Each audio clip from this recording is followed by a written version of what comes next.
원래 오늘 영상 제목을 모두가 65,000달러를 외치는 상황으로 정하려고 했습니다. 어제 소셜미디어라든지 대한민국의 코인판 이런 데를 가도 전부 다 65,000달러 간다라는 거예요. 그래서 너도 나도 똥락을 외치는 상황. 그랬더니 비트코인이 어떻게 반응합니까? 이것들이 나를 무시해 라고 하면서 또람프의 트윗 하나와 함께 떡상을 하면서 그동안에 비트코인을 무시하며 슛을 치고 있었던 사람들의 간담을 서늘하게 만들어주고 있습니다. 지금 청산당한 사람들도 꽤 있을 것 같은데요. 이대로 무난하게 CME 갭도 메꿀 수 있을 것 같습니다. 문제는 그 다음부터다. CME 갭을 메꾸고 85,000달러대에 있는 200일 이평 위로 올라가가지고 90,000달러에 대한 도전을 다시 할 수 있어야만 되겠습니다. 자, 한편 오늘 또람프가 뭐라고 트윗을 올렸느냐. 지금이 매수 찬스다. 침착해라. 모든 것이 잘 될 것이다 라고 이야기를 하면서 사람들에게 대통령이 주식이라든지 자산을 매수하라는 트윗을 올렸습니다. 자, 그러자 커뮤니티에서는 어떤 반응이 있었느냐. 또람프 아들내미 에릭 트럼프가 이더리움 매입하라고 했다가 지금 거의 반토막 났는데 이 양반도 헛소리하고 있다라고 반응을 했었는데, 자, 근데 또람프의 발언은 그렇게 받아들이면 안 되죠. 제가 분명히 2주 전에 이러한 정보를 여러분들께 전해드린 적이 있었습니다. 트럼프 전 임기 때 그때도 주식이 처박고 있었는데 갑자기 또람프가 난데없이 나와가지고 매수하라 라는 트윗을 남겼었고 그 자리가 바닥이 돼가지고 그때 이후부터 미국 증시가 쭉 상승한 적이 있었다. 이번에도 마찬가지로 또람프의 발언을 주의 깊게 들어야 된다라고, 제 의견은 아니었지만은 조셉 왕이라는 연준에서 양적 완화를 진행했었던 사람의 의견을 전해드린 적이 있었습니다. 지금 똑같은 상황이 벌어지고 있는데, 자, 물론 이러다가 또 떨어질 가능성도 있겠죠. 자, 그러나 오늘 반등세 심상치 않습니다. 나스닥 10% 올랐습니다. 10%.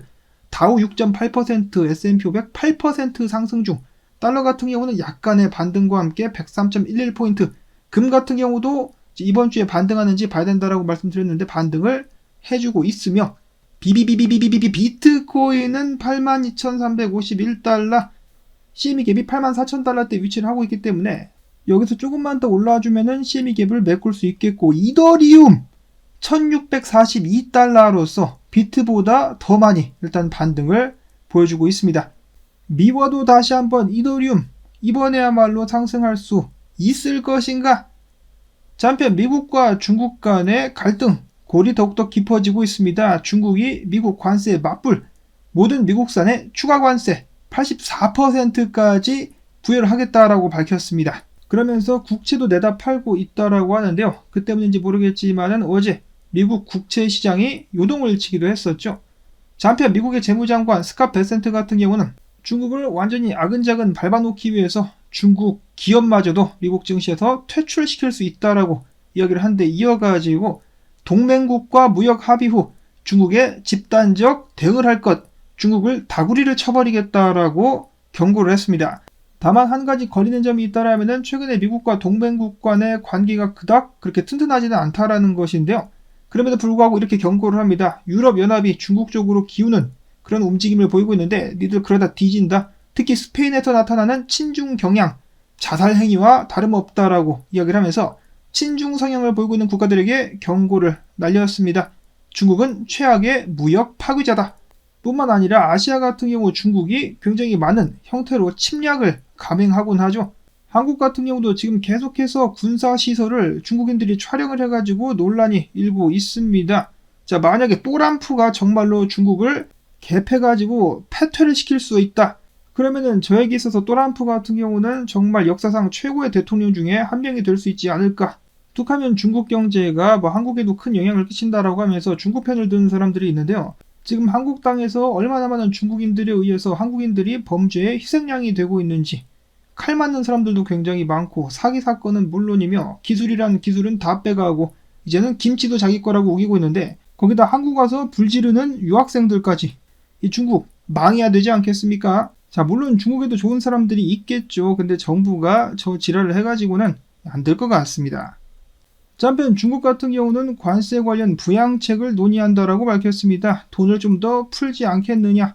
중국 부자들 위안화 약세가 우려가 된다라면 비트코인을 사게 되지 않겠느냐라고 예상이 되고 있는 가운데, 자, 크립토 차트의 데이비드 sak스 다음 달 열리게 될 비트코인 컨퍼런스에서 연설을 하게 될 것이다 라고 밝혔습니다. 뭔가 좀 제대로 된 업데이트를 전해주면 좋겠고, 또한 또람프 정부 비트코인을 포기하지 않았거든요. 좀 뭔가 구체적으로 비트코인을 위해서 해줄 수 있다는 것을 보여줄 수 있으면 좋겠습니다. 자, 그런가 하면 또람프 나이프 부켈레 대통령과 정상회담을 갖게 되는데, 이번에는 범죄자 인도 관련 건뿐만 아니라 비트코인 관련해가지고도 좀 논의가 이루어지면 좋지 않겠느냐라는 기대감이 일고 있습니다. 기사 헤드라인 보시면은 비트코인 관련해가지고 논의를 할 것처럼 이야기를 하고 있지만은 내용에는 그런 부분이 전혀 담겨져 있지 않습니다. 자, 다음으로는 비트코인 현물 ETF 어제 자금이 많이 빠져나갔습니다. 3억 2,600만 달러나 빠져나갔는데 블랙락에서만 2억 5,290만 달러. 블랙락의 CEO가 사라고 하는데 투자자들은 지금 팔고 있죠. 말을 좀 들으라고. 다음으로 이더리움 현물 ETF 같은 경우는 피델리티에서 330만 달러가 유출됐었고 블랙락에서의 유출은 없었습니다. 다음으로 비트맥스 창업자 아서 헤이즈의 예측. 다른 건 다 틀려도 이것만 맞으면 좋겠다. 아서 헤이즈 같은 경우는 조만간에 각국의 중앙은행들이 모두 금리를 낮추고 돈을 풀 것이기 때문에 비트코인은 디플레이션 붕괴와 인플레이션 폭발이라는 두 가지 상황 속에서 수혜를 받게 될 것. 11만 달러만 돌파한다 그러면은 올해 안에 25만 달러까지도 가게 될 수 있다라고 밝혀가지고 다시 한번 비트코인에 대한 긍정적인 전망을 밝혀주었습니다. 참고로 추가적으로다가 그가 봤을 때 솔라나보다 지금 이더리움이 투자하기 더 적기다 라고 판단을 했다라고 합니다. 이더리움 좀 가지가. 자, 그리고 이더리움 관련해가지고 어제 또 재미난 사건이 발생을 했었죠. 뒤에서 좀 더 자세한 사항 알아보도록 하겠고, 자, 그 다음에 지난 일주일 동안 무려 12억 달러나 되는 테더가 거래소들로 흘러 들어왔었다라고 합니다. 자, 가격이 쫙 빠지자 저점 매수를 한번 노려보는 것이 아니겠느냐, 반등 가지야라는 기대감이 상승하고 있는 가운데, 자, 로만 분석가와 닥터 프라핏 고점을 예측하고 당분간 하락을 예상했었는데요. 이번 펌핑 나오기 전에 로만 분석가 분석을 올려가지고 일본 기준에서 상승 다이버전스 나오고 있다. 84,000달러까지 일단 반등할 듯, 그 다음에는 하락할 가능성이 있다라고 이야기를 했는데, 이번 상승 나오기 전에 이런 분석을 올렸기 때문에 인정을 해주도록 하겠습니다. 닥터 프라핏도 마찬가지입니다. 비트코인이 77,000달러대에서 거래가 되고 있을 때 지금부터 다시 한번 위에서 판 물량들 재매집에 들어갔다라는 글을 남겼는데요. 그 이후에 비트코인 가격이 상승을 해주고 있습니다. 참고로 비트코인은 요 이평에 맞을 때마다 반등을 해왔는데, 이 이평이 어떤 이평인지는 뭐 자세히 알려주지는 않았지만은 대충 보니까 주봉 50EMA 정도 되는 것 같습니다. 다음으로 알리 마리티네지 분석가 비트가 87,000달러만 유지를 해줄 수 있다라면은 84,000에서 87,000달러까지 쏘게 될 수 있을 것이다라는 긍정적인 분석을 남겼었고요. 다음으로 렉트 캐피탈 분석가 비트코인이 본격적으로 하락 추세를 뚫기 위해 다시 한번 도전하기 위해서는 해당 자리 86,119달러를 지켜줘야 된다 라고 이야기를 했습니다. 여기만 지켜주게 된다면 하락 추세를 뚫고 다시 한번 9만 달러를 향한 도전을 할 수 있을 것이다. 힘내라 비트코인. 자, 그런가 하면은 비트코인 유동성 맵을 봤을 때 7만에서 7만 4천 달러짜리의 유동성이 있었다라고 하는데요. 요거 청산시키기 전에 일단 올라가고 있습니다. 올라가면은 8만 9천 달러 위에 많은 유동성 롱쟁이들이 포진을 하고 있기 때문에 올라가가지고 한바탕 또 쓸어줄 수 있지 않겠느냐, 그런 기대감도 나오고 있는데, 정말로 그렇게 되지 말란 법도 없죠. 가능성이 있기 때문에 그렇게 될 수 있으면은 겁나게 좋겠습니다. 자, 그 다음에 어제 한국 커뮤니티를 뒤흔들었었던 사건이 발생을 했었습니다. 전설의 트레이더 원효띠. 실례지만 나이가 어떻게 되세요? 몇 년생이세요? 무슨 띠예요? 원효띠인데요.